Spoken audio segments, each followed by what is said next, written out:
created in memory of Katomi Mom. If English is your second language, I'll speak clearly and put everything in context so you can better understand. If you're watching after seeing a post in one of the Asian newspapers, I'd suggest listening to what I have to say before reaching out to me. I'll open this video up for comments, but they will be reviewed for ethics violations before being published. The motivation and impetus for this video has its origin based on being in a somewhat isolated environment over the past 3 to 4 months. Some might call that monk mode. During this time, I've also been without full-time employment, so I've been home most of the day, and I've had really hundreds of hours to ponder and spend crucial time in meditation. In essence, for one of the first times in my life, I've had the necessary time needed to think about my past and put things into perspective as I envision the future. If you would be so kind as to listen to the end, I'll share with you a direct prophecy I received from the Lord last month. If God brought you to this video, then the prophecy will apply directly to you as well. As I recall my past, there have been 9 key instances that have molded me into who I am today. Obviously, you don't know me, but it's better that way because you won't prejudge me before hearing about what I've been faced with and how I've been faced with death many times, and miraculously, I'm still alive to talk about it. You'll notice from the title of the slide, I indicated the word lessons. By that I mean I'm going to share with you the life lessons I've learned through several brushes with death. First, I'll review these 9 separate occasions, along with what I believe to be real life miracles that occurred each time. Sometimes even angels that showed up to rescue me. Maybe these 9 forthcoming stories will remind you of events that have happened in your life. So maybe you too will benefit from what I've endured. Hopefully you'll become a victor from your brushes with disaster instead of a lifelong victim of circumstances. All of what I'm about to share will be discussed from a Christian Buddhist perspective and an emphasis on Christianity. Someone just said, what on earth is a Christian Buddhist perspective? Please allow me to put up a slide of a video I created a couple months ago on exactly that subject. It's called Secret Link Between Jesus and Buddha. Please find that in my video library for a better explanation. I'm going to talk about 9 to 10 times where I have had a moderate to severe brush with death. To clarify, these are not near-death experiences where I formally died and seen a heavenly light and came back to life, but they are close enough to the actual event happening that they truly can be considered a brush with death. Some say cats have 9 lives, but I am living proof that a human being can have 9, even 10 lives. Regarding those close calls with death, I'll place them in order from least to most severe, not in chronological order. This is very hard for me because each occurrence is indeed a close call with death and therefore difficult to rank. Let me share ahead of time that I have no incentive to make any of this up nor embellish on the event. This is exactly what happened, believe it or not. An event that occurred when I was only 7 years old should be mentioned ahead of time. I did not formally include it in the 9 close calls that I'm about to discuss because it was an afterthought that I remembered after I had created the content here. Nonetheless, it is part of my history and truly adds credence to the first and final lessons learned. So, I was a little kid playing in a neighborhood close to a major boulevard in Las Vegas. We were playing kickball and the ball went across this road. I was the smallest kid in the group, so the bigger kids told me to go, run, and get the ball, which had already bounced across 4 lanes of this boulevard. Let me preface this by saying this happened before anti-lock braking systems were invented. Back then, when you slammed on the brakes, your car skidded to a stop. Although this happened about a half-century ago, I was so frightened that it has remained emblazoned in my memory all these years. Anyway, the road was clear, so I ran across the 4 lanes to retrieve the ball.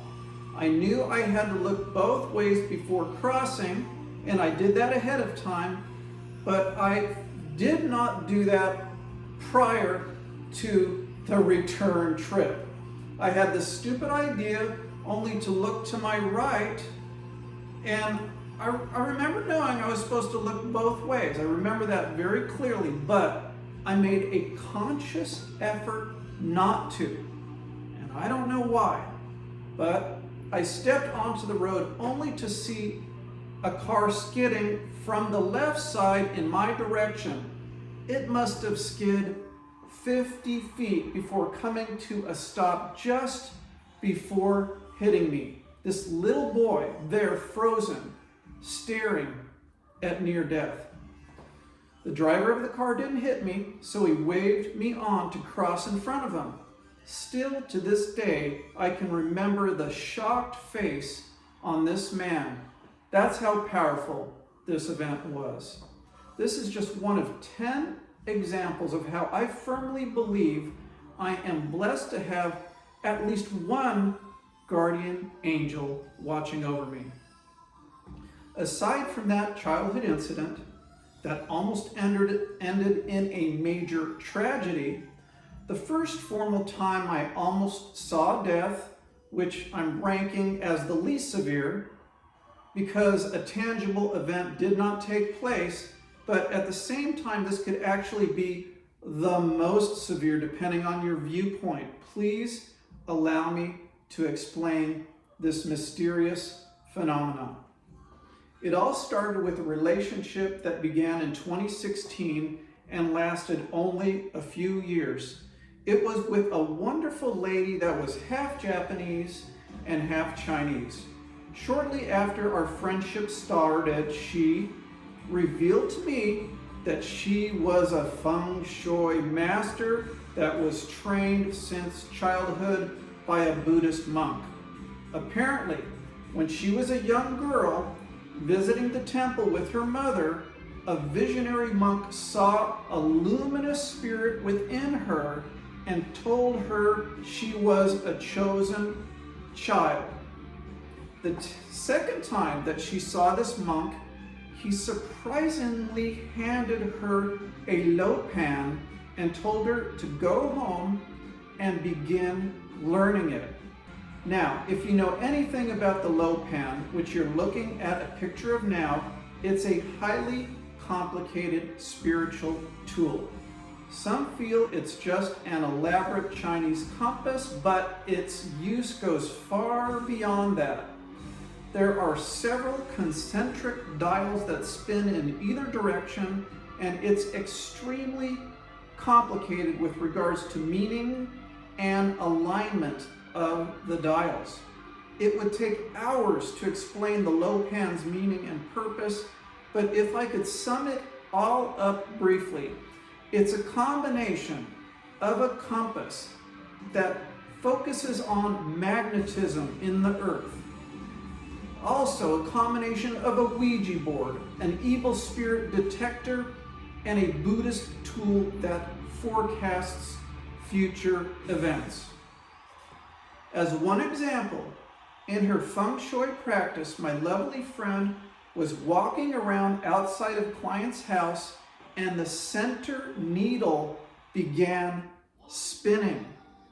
After questioning her client, she discovered the house was built next to a graveyard. That's right.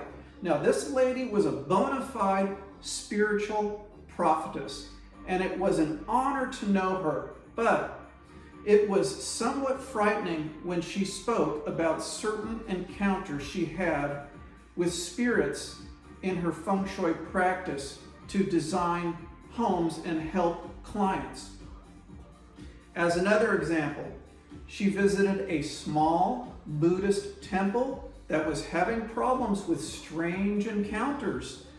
When descending a stairway, are you listening? Her and her partner visibly saw two female spiritual ghosts standing next to a mirror. After that, she found out that one of these female spirits was laying on top of the monk at night in a sexual way. So, before she left the house, she went upstairs to interview the nun. She called herself a nun, but I think that was just a translation issue. Anyway, she asked the nun how many people lived in the home. The nun said it was just her and the monk that lived downstairs. Then my friend looked up and said, "Well, who is that over there working in the kitchen?" The nun replied that it was one of the spirits that lived in the house with them. Long story short, it was discovered that the temple was built on an Indian burial site. I could give you at least 3 other miraculous stories she told me of encounters she had with either strange spirits or other prophecies that came true. But we don't have time to go into all that now. Okay, getting back to the lopan that was given to her when she was a little girl. She brought it home that evening and said to herself that it would take years to even begin understanding it. The shocking part of this story is the following morning, when this 10-year-old girl woke up, she understood the lopan completely. From the inscriptions to the dial alignments to the colors, predictions of the future, and so much more. Shortly after that, she learned the inner workings and meanings of the image represented in the slide you're looking at right now, namely the famous Bhagwa. Now, I give you all that introduction to lay the foundation of why this first brush with death is so valid, because it was actually a prophecy of my death, her death, and the death of one of my sons that was living with me during my friendship with her.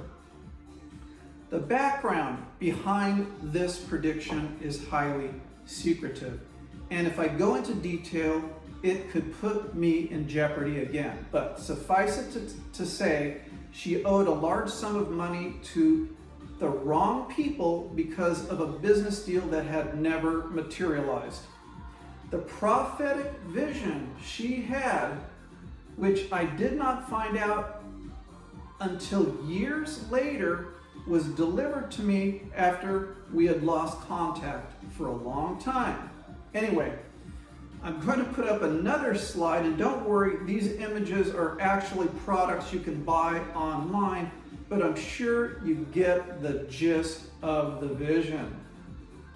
What she saw in the prophecy was our assassinations and 3 bodies dead, covered with sheets and lined up in the front yard of the home that I was living in at the time. I actually get a little frightened recalling that event. So let's move on to the second brush with death that I had. It was a near plane collision. I was departing and the plane was on the runway, ready to take off, and we were traveling at about 200 miles an hour, and just about to leave the ground when suddenly the engines powered down and the takeoff was aborted. There was actually another flight landing that was heading down and crossing our path. It was amazing how few people noticed what had happened, but I knew exactly what occurred. Shockingly, the captain did not have the guts to go on the loudspeaker. He did not say a word and just taxied to another runway and managed a successful takeoff. This was one of the many cover-ups within the air traffic control industry, and I was almost a victim to another tragedy. For my third brush with death, I'd like to tell you about a drive I was taking at night when I was 19. I had a few beers that night, and even though I was supposed to wear glasses, I didn't have them on. Since then, I've had eye surgery, so I don't need glasses. But the combination of being a little drunk and not having glasses, not wearing my glasses rather, was a recipe for disaster. I'm going to put up a slide that offers you a similar viewpoint to what I had. Only my view was much darker because I could not see the abandoned car. What happened is that I was going about 55 miles an hour or more and approaching a light in the distance. I was focusing on the light and not really focusing on the road directly in front of me. All of a sudden, the road appeared very dark, but I kept my high speed because I was trying to get home. Immediately, the entire lane in front of me appeared to be pitch black, and within 2 seconds, I was within 30 or 40 feet of a black car that was disabled with the hood open, which was why the road seemed so dark. In a split second, I swerved to the lane on my right, and in a nick of time, I might add, because 1 second more and I would have plowed into the car and possibly lost my life. I strongly feel that an angel pushed my car over at the last second because I maintained full control of the car instead of skidding and overturning at a high speed. Speaking about car accidents, I'll now share with you another brush with death, which was the fourth most severe encounter I had, which could have also ended my life.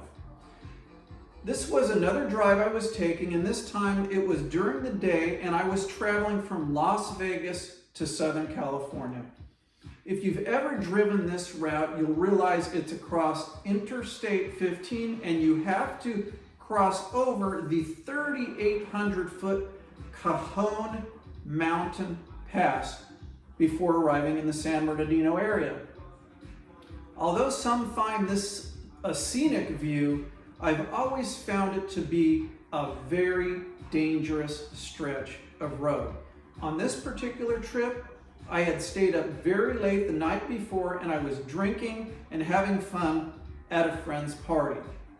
Only after a couple hours of sleep, I decided instead of staying in Vegas and resting, I wanted to get out of town as soon as possible. I don't remember if I even drank any coffee, but I left abruptly, and I might add, I was drowsy. After a couple of hours, I started to get very sleepy, so I opened up the window to let some cold air in, which seemed to help a little bit. But I was really struggling to keep my eyes open. After 3 hours of driving, I hit the Cajon Pass just as my sleepiness was turning into nodding off at the wheel for about 1 or 2 seconds at a time. I was kind of young and I thought I was strong, so I didn't pull over to rest. Then I must have nodded off for more than 2 seconds because when I opened my eyes, a car came within just a couple inches of sideswiping me, which scared me so much that I slammed on my brakes at about 2,000 feet over the Cajon. and only a guardrail separating me from falling off the cliff. I began spinning out of control, and I spun a full 360 degrees with my foot still on the brake, and I slammed into the guardrail. Fortunately, I stayed on the road, and the guardrail was on the mountainside of I-15 instead of the side that had a 1,500-foot ravine below. This is another instance where I believe the Lord commanded an angel to move my car to the least dangerous side of the freeway instead of plummeting to my death. Now, this fifth episode of Almost Losing My Life is an event that happened at Las Vegas, poolside in the Tropicana Hotel. The picture you see now is exactly where it happened. What you see within the red circle is what is called a day bed, and instead of $300 to $500 per day cost for a cabana, you can rent these out for about $150 a day. This is the exact day bed and the location shown on the picture, which I rented poolside. At the time, I had just gone through a divorce, and I was feeling horrible and somewhat self-destructive. I had eaten some cannabis chocolate before I arrived at the pool and also took some Valium. To say the least, I was starting to forget about the mental suffering that I had endured during a very sad divorce and was feeling good and very high. Now, some of you might be thinking, good for you, man. You were feeling high and dealing well with the stress and suffering from a bad divorce. I may have done the same thing. Well, when I finish the story, you will think differently because it almost ended in a tragedy. So I was enjoying the sun on this day bed and had just finished a beer, so I was really getting intoxicated. It was about 100 degrees outside and I had no shade, as you can see from the slide, so I started to get dizzy and dehydrated.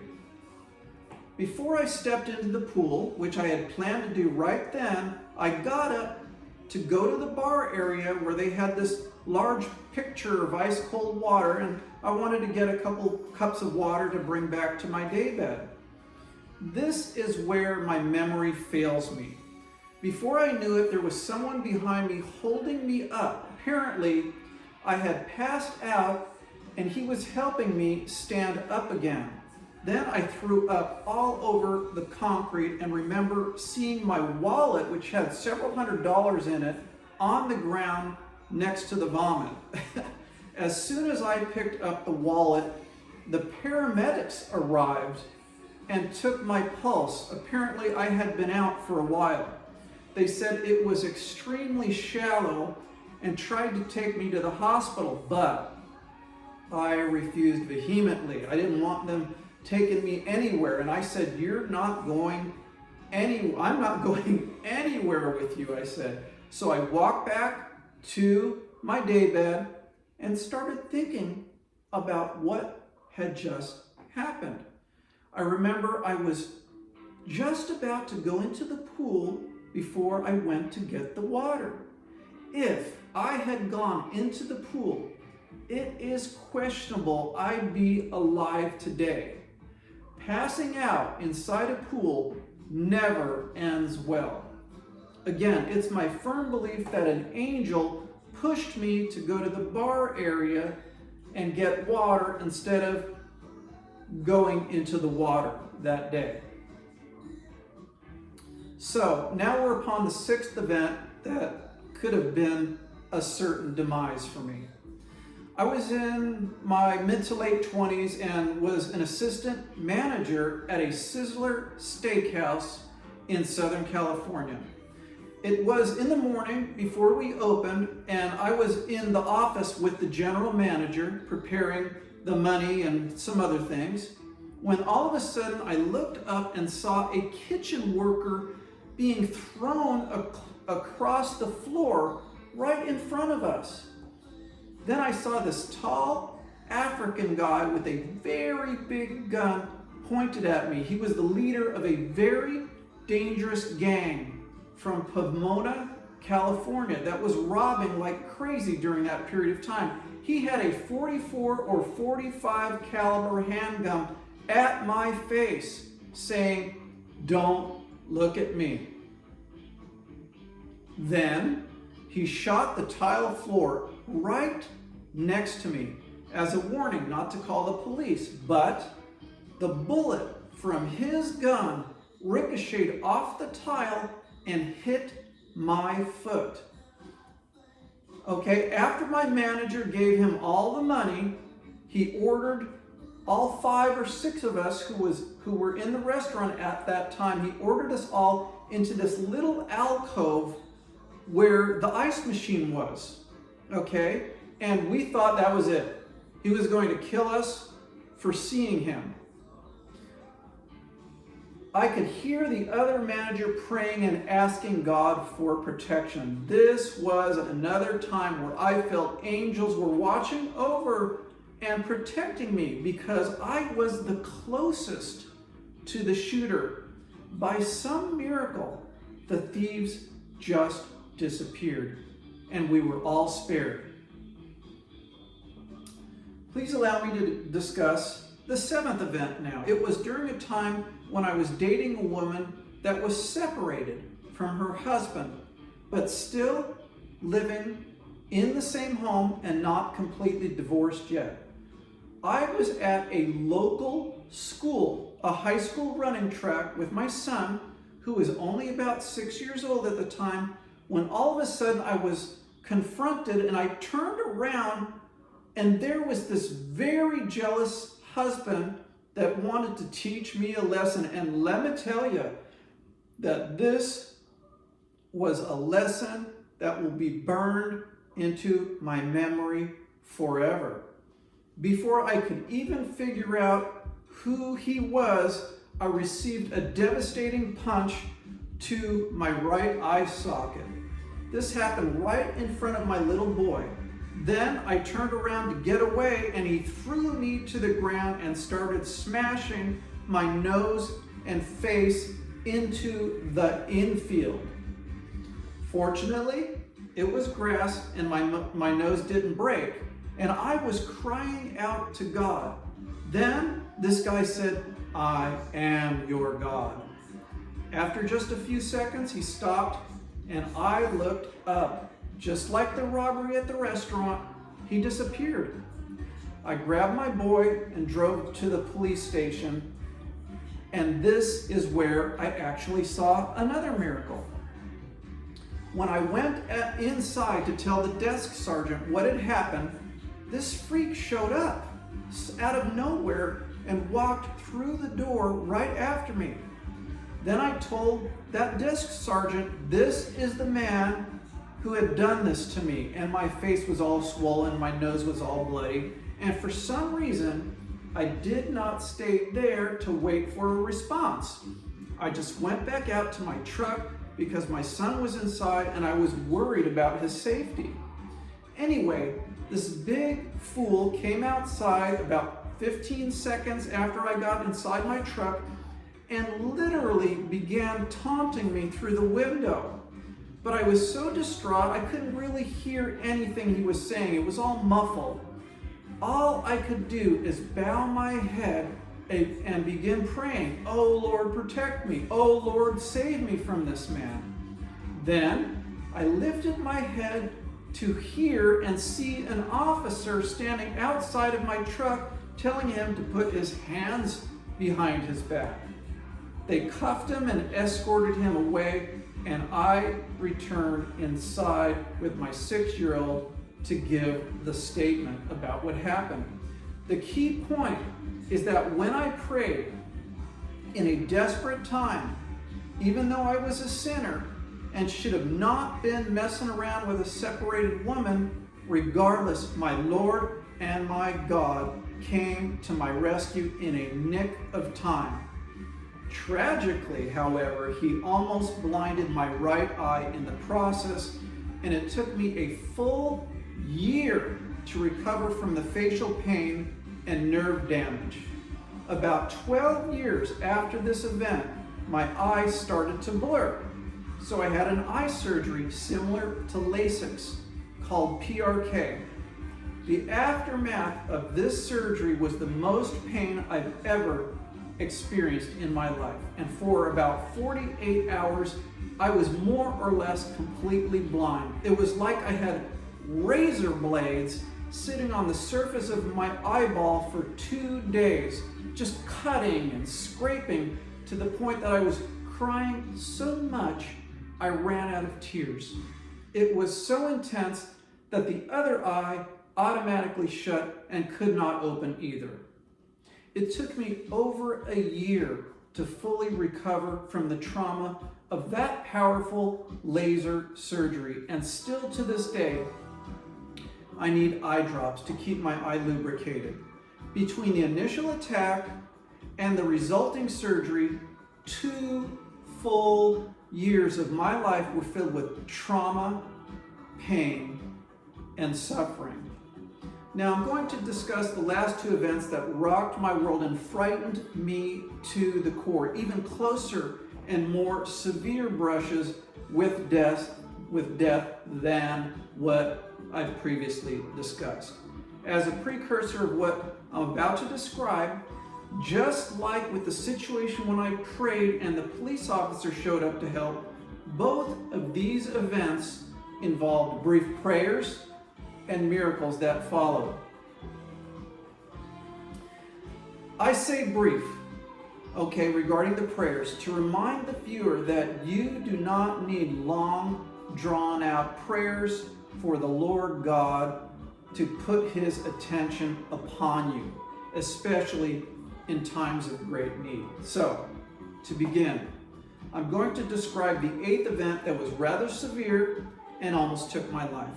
I was driving my new 2024 Mustang GT from the Salt Lake City area toward Denver, and I was caught in a freak snow storm. I had to take one of the most dangerous cold weather freeways in the country toward the Denver area. It was I-80 through Wyoming. The first half of the trip I was going to be passing through Cheyenne, Wyoming, and prior to that drive through Cheyenne, I checked the weather. And although it was going to be in the low to mid 30s, there were no snowstorms or ice storms in the forecast. I'm going to put up a slide that shows you almost exactly what I saw, okay, as I was approaching Cheyenne, let's say. First, I noticed a flashing sign, just like the one in the top left corner.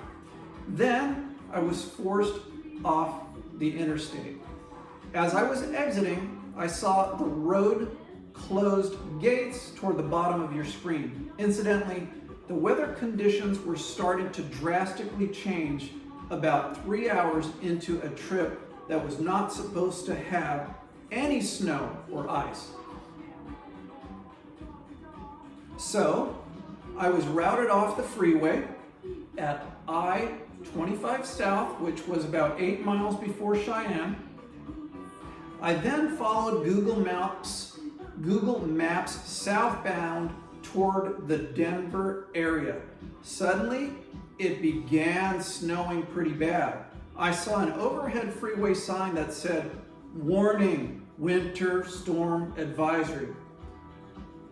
This is when the confusion started to hit me. I started telling myself, this must be a mistake. Maybe they forgot to change the sign from the previous day when it had snowed. I knew the 2-wheel drive Mustang couldn't handle that type of road condition. It only had about a 4-inch clearance between the road and the undercarriage. The snow started falling with big flakes and I started to get scared. Google Maps started to malfunction from the storm and it ended up routing me off of I-25 down a narrow highway that was snow covered and eventually came to an end. After that, it became a whiteout condition and I'm not sure where the edge of the road even was anymore. I tried to stay in the center. Soon, I was routed to an unpaved road and was struggling to find my bearings because the mapping software would work for a minute, then it would go dark for a few minutes. I started to severely lose traction and I began sliding backwards in an area that was filled with hills. I made a quick decision to turn around because I was starting to get stuck in drifts that were nearing 11 or 12 inches deep, which in a low clearance sports car is a recipe for disaster. Fortunately, I made it to an intersection but did not know which way to turn. There were no cars in sight and now it was a complete whiteout condition. I felt that any way I turned, it would end up a disaster because the car was almost unable to drive anymore and was skidding every time I accelerated. That's when I began to pray to the Lord and ask God for a miracle. Just praying, oh God, what is happening? How am I in the middle of a whiteout storm? Help me, Lord. Please help. After that brief petition, I looked up and miraculously, within a couple minutes, I saw a snowplow in the distance. I frantically flagged him down and started begging for help. And I tell you, this was nothing short of a miracle because there was no way of seeing where the road was or if the storm would engulf me and I'd be left there to freeze to death. The snowplow came over to where I was stuck, and may I add, it was in a nick of time. It was like I found an angel out in the middle of nowhere. This is an image of what the car looked like just before getting rescued. Anyway, the snowplow operator cut a 12-mile path to get me to the next road where other snowplows were running. I followed him at 15 miles an hour and I was crying and thanking God the entire way, but still with great fear of getting stuck again. When I arrived at that road, which was called Strasburg Road, I eventually located I-70 East, which I needed to get on for the next small part of the journey. But I had to climb a large overpass to get onto the snow-covered I-70. But when I got to the top of this overpass, sadly, the freeway, that particular freeway, was closed also. I had to climb this large overpass only to get stuck. The fear became very intense at that point because I had to make a very dangerous U-turn at the top of an overpass that was about 200 feet from the road below. I had nowhere to go at that point. I was completely blocked from any route forward. Finally, Google Maps started working, so I located a small hotel to stay at, the Quality Inn. Just when I thought I was out of danger, another problem showed up that was a scary obstacle, bringing more fear to a heart that was already traumatized from driving 90 minutes in a low clearance rear-wheel drive that was inundated by snow. Okay, the hotel driveway was covered with over a foot of fresh snow and it looked impossible to enter with no clear pathway. Plus, it was all uphill for 100 yards or more. I had no other option, so I gained some speed and hit the driveway at about 30 miles an hour, all the while fishtailing and sliding from side to side. The second miracle here was that somehow, miraculously, I made it to the top of the hill where the hotel was. And, strangely, I don't remember that entire 100 yards. Looking back, I was so filled with fear and adrenaline. Maybe there was another angel that pushed me up the driveway that a car like mine was just not supposed to be able to climb. That evening, when I was watching the news, I discovered it was the worst November snowstorm in 25 years for Denver. It ended up snowing for 20 hours, and there were accumulations in excess of 3 feet. Undoubtedly, if the snow plow never showed up, it's highly unlikely I'd be alive today. There's so much more to the story, such as the many large semi-trucks veering into my lane while I was passing them and being stuck in the hotel for 2 nights. But let's move on to the second disaster and the final encounter with near certain death. This was another treacherous drive through ice and storm, through a storm that also was not supposed to happen. Many Bible teachers say that satanic spirits will always try to destroy someone that God is either using or about to use in a big way. Well, I have no doubt that evil spirits have been trying to destroy me since I was just 7 or 8 years old. And this next story is the grand culmination of these underworld spirits trying to snuff out my lights. During this 9th brush with death, I was driving a 120-mile stretch of I-80 East from Salt Lake City to Laramie, Wyoming. Just like the past 8 or 9 events I discussed, this event was such a horrible memory that it too will be burned into my mind forever.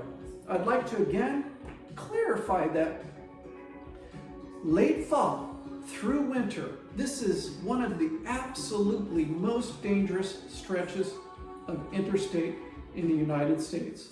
On this occasion, I was not in a sports car, but in a small 4-wheel drive truck. And like before, I checked the weather the day before, and there was a forecast for a light dusting of snow, under an inch, but nothing serious.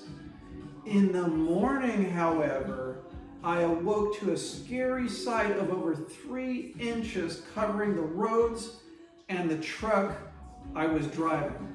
I had already made plans and I had to be somewhere at a certain time, so I had to depart.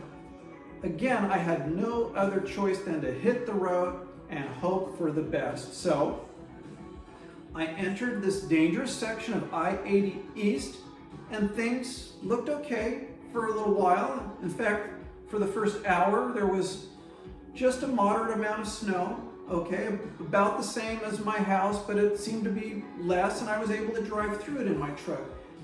It appeared things were going to be all right.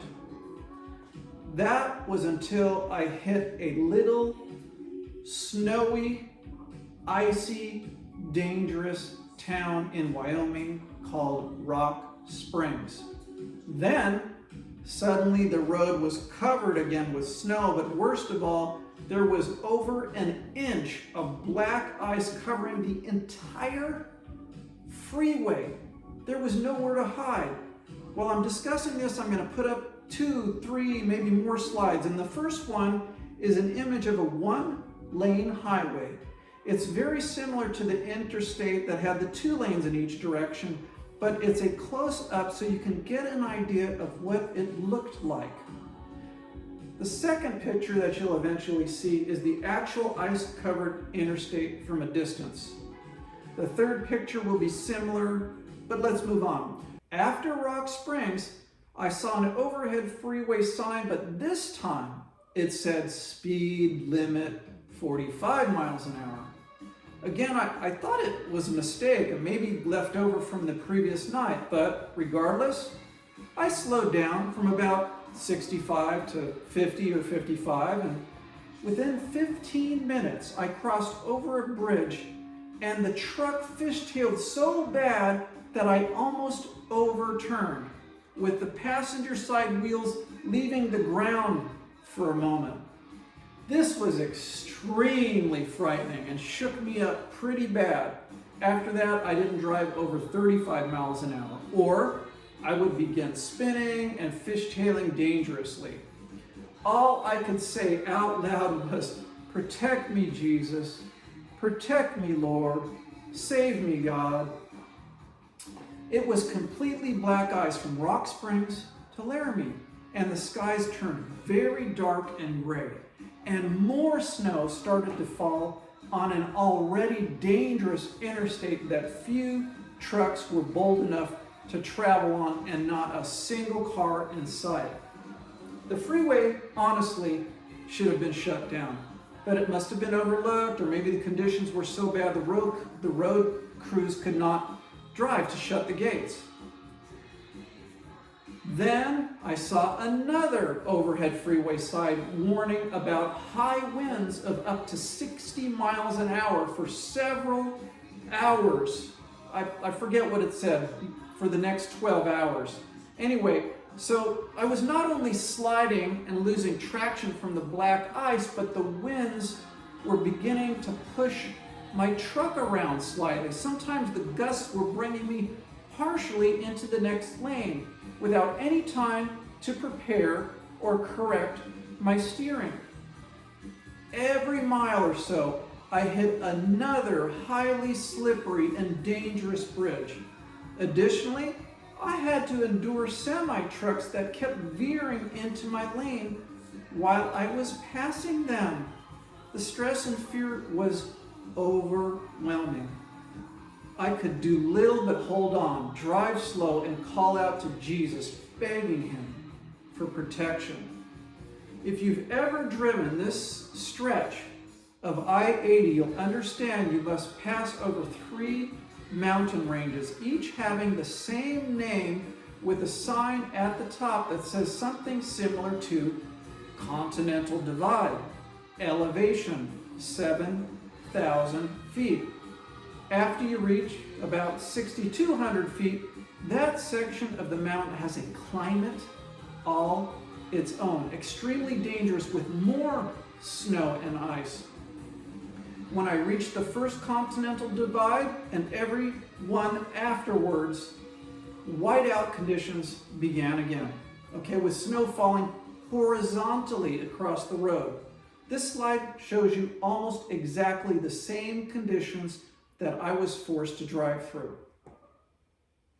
At the top of each mountain, you'd see scores of semi-trucks parked waiting for the weather to clear, but I didn't have the luxury of a sleeper cab and 100 gallons of fuel to wait out the storm. Plus, it lasted for 2 days and I would have died in the cold waiting for help. My fuel would have run out for sure. So I kept going and I slowed to a crawl of just 20 miles an hour. What could I do? I couldn't pull over for fear the storm would continue for days and I'd die after my gas was empty, and I couldn't turn around because the conditions were the same on either side of the freeway. All I could do was press forward and pray. As I continued down the freeway, a few semi-trucks I passed, every single semi-truck I passed almost, they wanted to run me off the road out of spite. I mean, this was ridiculous. As soon as I would begin passing them on the left, they would move over into my lane and crowd me almost into the dirt. I tell you, this didn't happen just a few times, but I couldn't count how many times this happened. Maybe up to 60 or 70 times.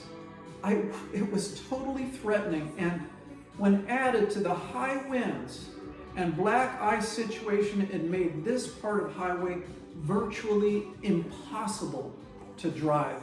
I had never been so scared in all my life.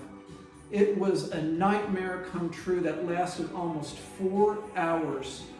There were so many slanted inclines that I thought for sure I was a goner. Not only did I have to climb mountains in a truck that could barely handle it, but at times the hills had diagonal angles of up to 6 or 7% of a grade. So I had to both climb and wind around mountains at dangerous sideways angles with 2,000-foot ravines on the passenger side. I was caught in another freak storm that was never supposed to happen that time of year. Like before, I found myself not calling out to Buddha, but saying, Jesus, protect me, forgive me of my sins, save me from death, God, I believe in you, I trust in you, help me, Lord. Let me survive this. I am your child. Save me from death, Jesus, God. I mean, I didn't know exactly the prayers, but they were short and very similar to that. Finally, after the most frightening drive of my life, I arrived at a gas station in Laramie, Wyoming. The last 30 to 40 mile section of the trip was so treacherous and frightening and seemed so surreal that it was like a bad dream. And the last 40 minutes, it's extremely hard to remember. This is no exaggeration, but it was like an angel picked me up and teleported me 30 miles to where the gas station pump was located. Someone just said, "Come on, man, you were just distraught with fear. God didn't teleport you. It's all in your imagination." Well, you can think that if you want, and maybe that could have been the case when I described the last 100 yards of the first trip to the hotel. But this time, when I snapped out of this nightmare, I was sitting at a gas station and it felt like I had just woken up. Shocked I was still alive and parked there, which I never remember driving to. What truly woke me up was the 20-degree weather and winds that slammed into me when I was walking up to pay for gas. What is so interesting in hindsight is that although I had been more of a Buddhist than a Christian for the past dozen years, when the roads were the most dangerous and life seemed to be hanging on a thread, I ended up calling out to the one true and powerful God, the only God I felt could rescue me, and of course Jesus. It literally took me 3 weeks to recover from the trauma these 2 trips caused me. Crying daily and yelling out to God, why? Why did you have to put me through this, Lord? Why did you almost allow me to die? Later, it was estimated that during this first trip to Denver, I had a 40 to 50% chance of survival. And on the second treacherous drive of 120 miles on black ice through Wyoming, there maybe have only been an 8 to 10% chance of survival. Now, I say all that and mention these 9 deadly experiences to make a point. Especially if you know anything about statistics, you'll understand that each occurrence has a probability, okay, for survival, such as the black ice storm that I explained that had only, say, an 8% chance of survival. But when you add that to the previous snowstorm and the 7 other dangerous events in this video, a statistician would say the fact that I'm still alive today is a statistical anomaly. That means it's a stunning miracle I'm alive today. And if I could put a number on it, based on conferring with others that are much smarter than me regarding stats, I'm a dead man walking. By all accounts, 98 to 99% of all people would have never survived all 10 brushes with death. Maybe 3 or 4, but not 10.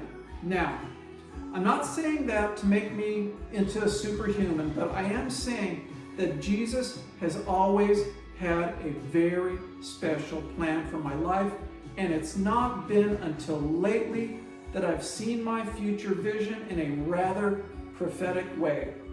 Someone just said, get on with it. Let's hear what you've learned, because I have more important things to do than listen to you ramble on about near death. Well, let me address that slightly polite, busy person by asking them to please be so kind as to show patience, which, by the way, is one of the key points in all of this. The single word patience is indeed one life lesson learned.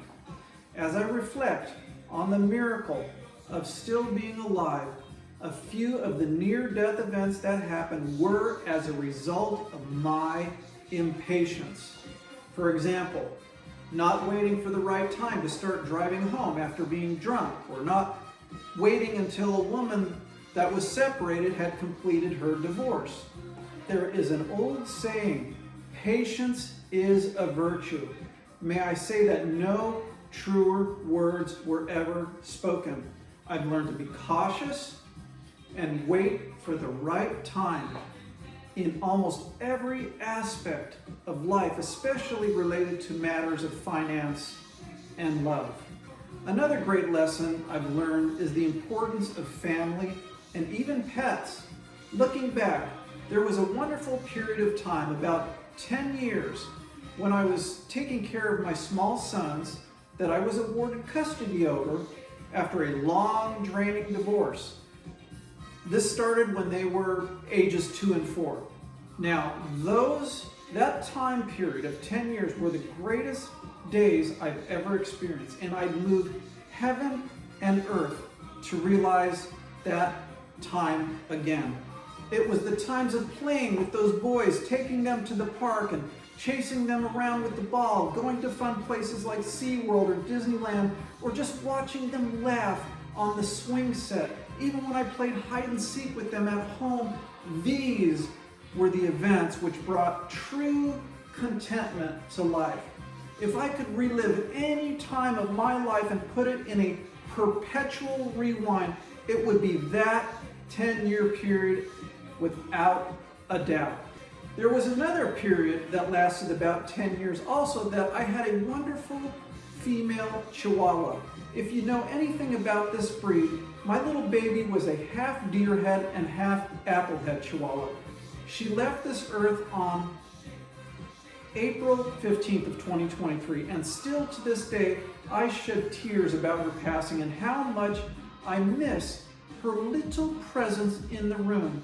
She had a sixth sense that spotted evil people and spirits in the room, and was even better than a human to comfort me when I was feeling down.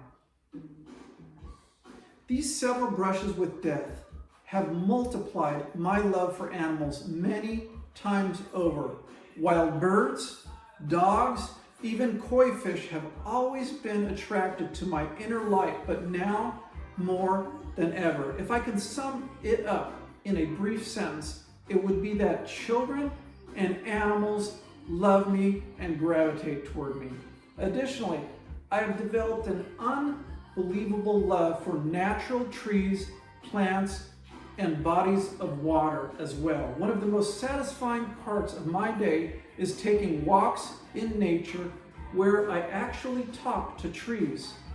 Enjoying green tree-covered paths along with creeks or streams is truly a treasure in my life now.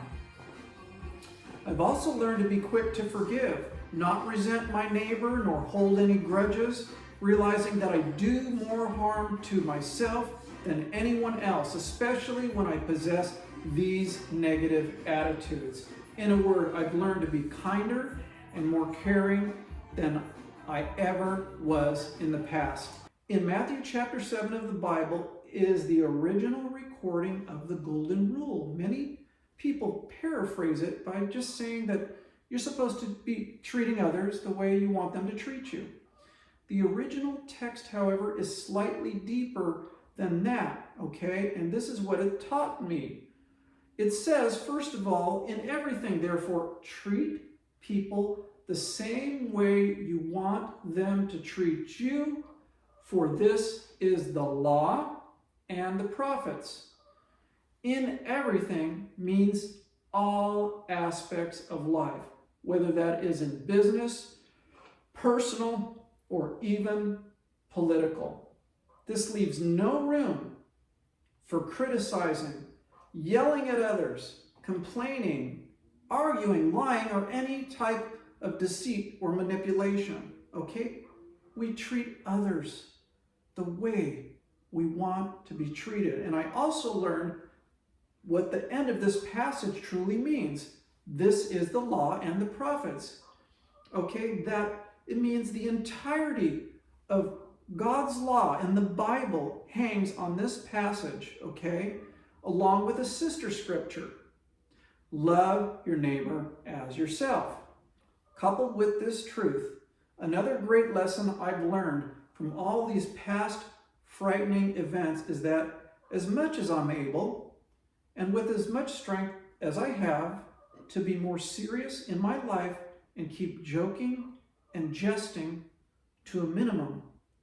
But more importantly, it is to live a clean life without lies nor cheating, no porn, no drugs, not even alcohol, all of which takes away instead of adds to my relationship with God. There is one last biblical scripture that backs up what I just shared. And please bear with me if you're not that great of a Christian right now. It's also found in Christ's great Sermon on the Mount in Matthew chapter 7. And it says, "Enter through the narrow gate, for the gate is wide and the way is broad that leads to destruction. And there are many who enter through it. And the gate is narrow and the way is constricted that leads to life. And there are few who find it." To me, this just backs up what I've always known. But now it's enhanced and multiplied by 10 because of recent events. I understand that most everyone around me is following the crowd, which I refuse to no longer do. Okay? Whether that is being glued to social media, personal electronics, playing video games, or common practices in our society, like being deceitful, lying, sexually promiscuous, hateful, or profane. I refuse to pass through the wide gate that leads to the destruction of my soul. Life in general is much better when it is lived and conducted with good, honest, and healthy company by your side. Life is much worse when there are greedy, vain, emotionally draining, and hurtful people inside your home or in your friendship circle. I clearly realize now that even if someone puts on a show, I can read the room very well. I can feel it in my innermost being, the arrogance and the phoniness and the toxicity. For example, toxic people, they disturb my inner soul. And God has given me an uncanny ability to discern the good or bad spirits within others. Another point is that what I've learned is to live as silent as possible in my life now. I've learned to be without the constant noise of the television, the stereo system, the complaining politicians and the newscasters insulting others, or the endless waste of time on cell phones and computers. I'm even allergic to the non-stop mindless chatter of public places and crowds filled with show-offs, drunks, or loud, arrogant voices. I no longer want others to focus their attention on me, but rather my goal is to be a silent wallflower. If it means being alone, I prefer being alone than being around noisy electronics or imbeciles spouting out their ideologies. Someone once said that silence is golden. How true that proverb is. It is far better to live in monk mode than to be socializing with folks that drain my energy and keep me from my God-given destiny. One of the final lessons that I've learned is to become acutely aware of the presence of God and his internal promptings to my innermost being. One way God's inner voice manifests itself is through an intense tingling sensation across my head, neck, and chest. When that happens, which is almost daily now, I stop what I'm doing and I start praising God and I ask him to reveal to me the message. Along with that same thought, I'd like to share that recently I received a prophecy from the Lord in a very unorthodox way. If you're still listening, I'm going to reveal that message and be so bold as to say this prophecy is for you as well. He says, I am always thinking of you. I've created you and conceived you from outside of time. I see you there now in that room where you seek answers. Your past sadness will soon become a distant memory instead of a present weight in your chest. You don't have to worry if it will be ongoing pain, because I promise it will disappear in time and I'll replace it with happiness. The heaviness and loneliness you feel, even when you are with others, even in a crowded room, is not what you think. It's not a punishment for past sin. I'm watching you from a dimension that is closer than you think, and your tears will be turned into laughter, though it seems impossible to you right now. Every sleepless night and worry that you are experiencing right now is creating heavenly pathways for your future, but keep me in the center of it all. Do not turn to drink or drugs. Turn to my word and prayer to find answers. That flash of light you see, or the shadow you catch from the corner of your eye during meditation, is my helper reaching out to assure you I'm not far away. There are heavenly bodies reaching through the fabric of reality, trying to get your attention, to remind you that this world and your circumstances do not define you, nor are they your reality or your destiny. I am supernaturally holding your hand through each difficult time because of your love for me and my son. We are connected through energy and the Holy Spirit. I personally love you, and I will keep protecting you. Each moment you experience, good or bad, is another moment that is necessary for your growth and appreciation of life on earth. Your life is not a mess. It's not a disaster. It is a beauty that I adore and will honor eternally. Day by day, you're being transformed into a pure and more radiant version of yourself, and an angelic being that will soon display stunning light to the world of darkness around you. When you feel anxiety about the events of tomorrow, do not fear, my child, because I'm transforming those fears into musical notes that will someday echo through heaven. A most beautiful melody for my angels to enjoy. Your suffering is both beauty and music in heavenly realms, and I know it's hard to understand why I've put you through so many hard times and why you have experienced loss and tragedy, but know this is part of my master plan to bring you to the highest level of your being. It has all been necessary for your inner light to shine and to be revealed soon. Look for me in the little things, such as symbols and numbers. I'm closer than you think.